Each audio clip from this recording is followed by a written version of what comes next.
হ্যালির ধূমকেতু ইতিহাসের সবচেয়ে আলোচিত এবং জনপ্রিয় একটি ধূমকেতু। এটি এমন একটি সেলেস্টিয়াল অবজেক্ট যেটি কিনা আমাদের পৃথিবীতে ৭৫ বছর পর পর ফিরে আসে। এই হ্যালির ধূমকেতুকে সর্বশেষ দেখা গিয়েছিল ১৯৮৬ সালে এবং এটিকে ২০৬১ সালে আবার পৃথিবীতে দেখা যেতে পারে। আজকের এই ভিডিওটি হ্যালির ধূমকেতু সম্পর্কে। তো চলুন শুরু করা যাক।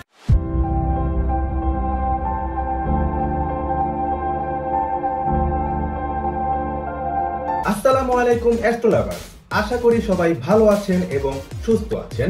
আপনাদের স্বাগত জানাই আজকের ভিডিওটিতে। ধূমকেতুটির নামকরণ করা হয় 1P হ্যালি এবং এটির নামকরণ করা হয়েছে বিখ্যাত ইংলিশ অ্যাস্ট্রোনমার এডমন্ড হ্যালির নাম অনুসারে। তিনি ১৫৩১, ১৬০৭ এবং ১৬৮২ সালের রিপোর্টগুলো ভালোভাবে পর্যবেক্ষণ করেছিলেন। তিনি এই সকল রিপোর্টগুলো ভালোভাবে পর্যবেক্ষণ করে এই সিদ্ধান্তে উপনীত হন যে এই রিপোর্টগুলো একই ধূমকেতু। তাছাড়াও তিনি ভবিষ্যৎবাণী করেন যে ১৭৫৮ সাল নাগাদ এটিকে আবার দেখা যাবে। হ্যালির ধূমকেতুর ক্যালকুলেশন থেকে আরো জানা যায় যে কিছু ধূমকেতু সূর্যকেও প্রদক্ষিণ করে। এডমন্ড হ্যালি সর্বশেষ এই ধূমকেতুটিকে দেখে যেতে পারেননি, কিন্তু তার প্রতি সম্মান জানিয়ে এই ধূমকেতুটির নামকরণ করা হয় হ্যালির ধূমকেতু। সর্বশেষ ১৯৮৬ সালে হ্যালির ধূমকেতু যখন পৃথিবীর নিকটবর্তী হয়, তখন অ্যাস্ট্রোনমারগণ হ্যালির ধূমকেতুর বেশ কিছু ছবি তুলতে সক্ষম হয়। সে সময় বেশ কিছু স্পেসক্রাফট হ্যালির ধূমকেতুর উদ্দেশ্যে পাঠানো হয়েছিল।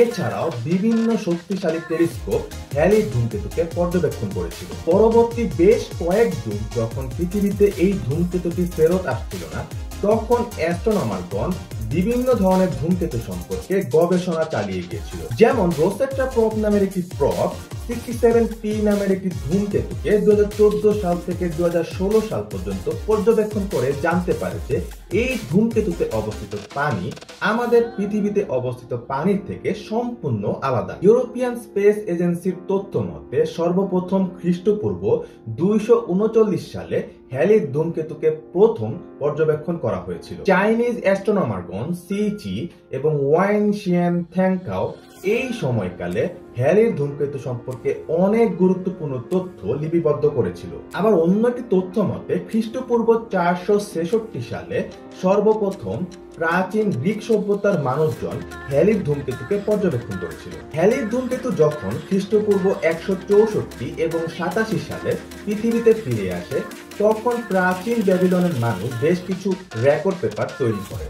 এই সকল রেকর্ড পেপারগুলো লন্ডনে অবস্থিত ব্রিটিশ মিউজিয়ামে সংরক্ষিত আছে। ব্রিটানিকা ইনসাইক্লোপিডিয়ার তথ্য মতে ১৩০১ সালে হ্যালির ধূমকেতুকে পৃথিবীতে আবার দেখা গিয়েছিল। প্রাক রেনেসাঁ যুগের একজন বিখ্যাত ইতালিয়ান চিত্রকর ইয়োত্তো একটি চিত্রকর্ম তৈরি করেন এবং এই চিত্রকর্মটির নাম হচ্ছে দি অ্যাডোরেশন অব দ্য ম্যাজিক। এই বিখ্যাত চিত্রকর্মে তিনি বেথেলহাম স্টার নামের একটি সেলেস্টিয়াল অবজেক্ট এঁকেছিলেন এবং এই বেথেলহাম স্টারটি আসলে হ্যালির ধূমকেতু। হ্যালির ধূমকেতুর সবচেয়ে জনপ্রিয় উত্থান হয়েছিল ১০৬৬ সালে। এর কারণ সে সময় উইলিয়াম ইংল্যান্ড আক্রমণ করেন এবং তার ধারণা ছিল এই হ্যালির ধূমকেতুই তার বিজয়কে বহন করে নিয়ে আসবে। সে সময় বিভিন্ন অ্যাস্ট্রোনমারগণ হ্যালির ধূমকেতুকে দুর্ভাগ্যের প্রতীক হিসেবে চিহ্নিত করে। এর কারণ হচ্ছে তারা যখনই হ্যালির ধূমকেতুকে পর্যবেক্ষণ করে, তখনই কোনো না কোনো বিচ্ছিন্ন ঘটনা ঘটে যায়। উইলিয়াম শেক্সপিয়ার তার কালজয়ী নাটক জুলিয়াস সিজার যখন রচনা করছিলেন, তারও ১০৫ বছর আগে ইংলিশ অ্যাস্ট্রোনমার এডমন্ড হ্যালি ভবিষ্যৎবাণী করেছিলেন যে এই হ্যালির ধূমকেতু বারবার পৃথিবীতে ফিরে আসবে। সেই উইলিয়াম শেক্সপিয়ারের সময় থেকেই কিন্তু অ্যাস্ট্রোনমি এবং অ্যাস্ট্রোফিজিক্সের অভাবনীয় পরিবর্তন প্রতিনিয়ত ঘটে চলেছে। পরবর্তীতে জগৎ বিখ্যাত অ্যাস্ট্রোনমার নিকোলাস কোপার্নিকাস, যিনি কিনা উইলিয়াম শেক্সপিয়ারের জন্মের মাত্র ২০ বছর পূর্বে মৃত্যুবরণ করেছিলেন, তিনি প্রমাণ করেন পৃথিবী নয় বরং সূর্যই আমাদের সৌরজগতের কেন্দ্র। নিকোলাস কোপার্নিকাসের এই থিওরিটিকে আরো শক্তিশালী রূপ দেওয়ার জন্য আরো কয়েকটি জেনারেশন চলে গিয়েছিল। পরবর্তীতে অ্যাস্ট্রোনমারগণ যখন অনুধাবন করতে পারেন যে নিকোলাস কোপার্নিকাসই আসলে সঠিক, তারা ফাইনালি একটি সৌরজগতের মডেল তৈরি করতে সক্ষম হয়। আর এই মডেলটি থেকেই জানা গিয়েছিল আমাদের সৌরজগতের কেন্দ্র সূর্যকে কেন্দ্র করে বাকি গ্রহগুলো কিভাবে প্রদক্ষিণ করে চলেছে। এদিকে 1531, 1607 এবং 1682 সালে হ্যালির ধূমকেতু পৃথিবীতে ফিরে আসার পর হ্যালি বলেন 1758 সালে এটি আবার পৃথিবীতে দৃশ্যমান হবে। যদিও দুঃখজনক হলেও সত্য, এডমন্ড হ্যালি 1742 সালে মৃত্যুবরণ করেন, কিন্তু তার এই সকল যুগান্তকারী আবিষ্কার বাকি অ্যাস্ট্রোনমারদের অনুপ্রাণিত করে। সেই সাথে তারা সিদ্ধান্ত গ্রহণ করেন এই ধূমকেতুটির নাম এডমন্ড হ্যালির নাম অনুসারে হ্যালির ধূমকেতু রাখবেন। 1910 সালে হ্যালির ধূমকেতু পৃথিবীর পাশ দিয়ে উড়ে যাবার ঘটনাটি ছিল উল্লেখযোগ্য। এটি সে সময় আমাদের পৃথিবী থেকে 22.4 মিলিয়ন কিলোমিটার দূর থেকে পৃথিবীকে প্রদক্ষিণ করেছিল, যা কিনা আমাদের পৃথিবী থেকে সূর্যের দূরত্বের 1/5 ভাগ। 1910 সালে সর্বপ্রথম হ্যালির ধূমকেতুর ছবি তোলা সম্ভব হয়। হ্যালি ধূমকেতু পরিবার নামের একটি ধূমকেতু গ্রুপ রয়েছে, যার সাথে হ্যালির ধূমকেতুর কক্ষপথের বেশ কিছু সাদৃশ্য রয়েছে। বেশ কিছু অ্যাস্ট্রোনমার মনে করেন যে অট ক্লাউড কিংবা সেন্চুরাস থেকে হ্যালি পরিবার ধূমকেতুর সৃষ্টি হয়েছে। সেন্চুরাস হলো এমন একটি অবজেক্ট যেটি কিনা জুপিটার এবং কুইপার বেল্টের মাঝামাঝি জায়গায় অবস্থান করে। 1986 সালে যখন হ্যালির ধূমকেতু পৃথিবীতে দৃশ্যমান হয়, ঠিক তখনই হ্যালির ধূমকেতুকে পর্যবেক্ষণ করার জন্য স্পেস ক্রাফট পাঠানো সম্ভব ছিল, কিন্তু সেইবার হ্যালির ধূমকেতু সূর্যের নিকটবর্তী ছিল এবং যার ফলশ্রুতিতে পৃথিবীতে হ্যালির ধূমকেতু যথেষ্ট অস্পষ্ট দেখাচ্ছিল। হ্যালির ধূমকেতুকে পর্যবেক্ষণ করার জন্য বেশ কিছু স্পেস ক্রাফট পাঠানো হয়েছিল, যেমন Halley Armada, 2 joint Soviet French probe Vega 1 এবং 2। এদের মধ্যে একটি স্পেস ক্রাফট হ্যালির ধূমকেতুর হার্ট বা নিউক্লিয়াসের ছবি তুলতে সক্ষম হয়। ইউরোপিয়ান স্পেস এজেন্সির ইয়োত্তোক্রাফট হ্যালির ধূমকেতুর নিউক্লিয়াসের অনেক কাছে গিয়েছিল এবং সেখান থেকে বিভিন্ন চমকপ্রদ ছবি তুলতে সক্ষম হয়েছিল। তাছাড়াও জাপান হ্যালির ধূমকেতুকে পর্যবেক্ষণ করার জন্য 2টি প্রব পাঠায়। এই 2টি প্রবের নাম হচ্ছে স্যাকিগাকে এবং সুইস্যাক। নাসার ইন্টারন্যাশনাল প্ল্যানেটারি এক্সপ্লোরার 1978 সাল থেকে তার মিশন পরিচালনা করে আসছে। এটি হ্যালির ধূমকেতু থেকে 28 মিলিয়ন কিলোমিটার দূর থেকে হ্যালির ধূমকেতুর বেশ কিছু চমকপ্রদ ছবি তুলতে সক্ষম হয়। হ্যালির ধূমকেতুকে পর্যবেক্ষণ করার জন্য চ্যালেঞ্জার STS-51L নামের একটি মিশন পরিচালনার কথা থাকলেও পরবর্তীতে এই মিশনটি ব্যর্থ হয়।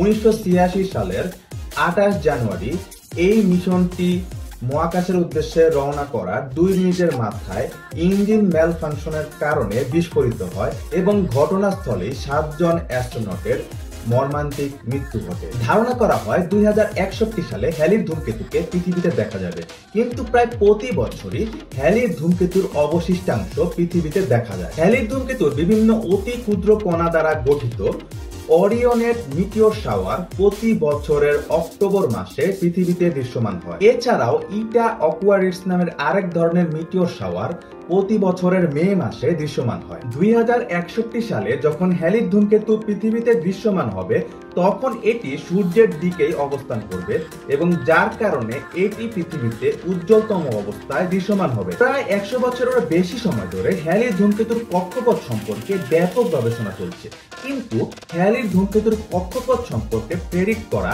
যথেষ্ট কঠিন। 2061 সালে যখন হ্যালির ধূমকেতু পৃথিবীতে ফিরে আসবে, তখন এর অ্যাপারেন্ট ম্যাগনিটিউড -0.3 হতে পারে বলে অনেক অ্যাস্ট্রোনমার দাবি করেছেন। এদিকে আমাদের রাতের আকাশের উজ্জ্বলতম নক্ষত্র সিরিয়াসের অ্যাপারেন্ট ম্যাগনিটিউড হচ্ছে -1.4। সেই হিসেবে কিন্তু -0.3 কে অনুজ্জ্বল বলা গেলেও একে সর্বোচ্চ অনুজ্জ্বল বলার কোনো সুযোগ কিন্তু নেই। আমরা আমাদের রাতের আকাশে এমন সব নক্ষত্র দেখতে পাই যাদেরকে কিনা ক্ষুদ্র ক্ষুদ্র বিন্দুর মতো দেখায়, কিন্তু এদের অ্যাপারেন্ট ম্যাগনিটিউড আমাদের সূর্যের থেকেও বহু গুণে বেশি। আমরা যদি হ্যালির ধূমকেতু সম্পর্কে আরো অজানা সব তথ্য খুঁজে বের করতে চাই, তাহলে আমাদেরকে অবশ্যই হ্যালির ধূমকেতুর উদ্দেশ্যে অনেক স্পেস ক্রাফট পাঠাতে হবে। কিন্তু তার আগে হ্যালির ধূমকেতু সম্পর্কে বিভিন্ন অজানা তথ্য খুঁজে বের করার জন্য আমাদেরকে এখন থেকে অনেক গবেষণা চালাতে হবে। যেমন রোসেট্টা প্রব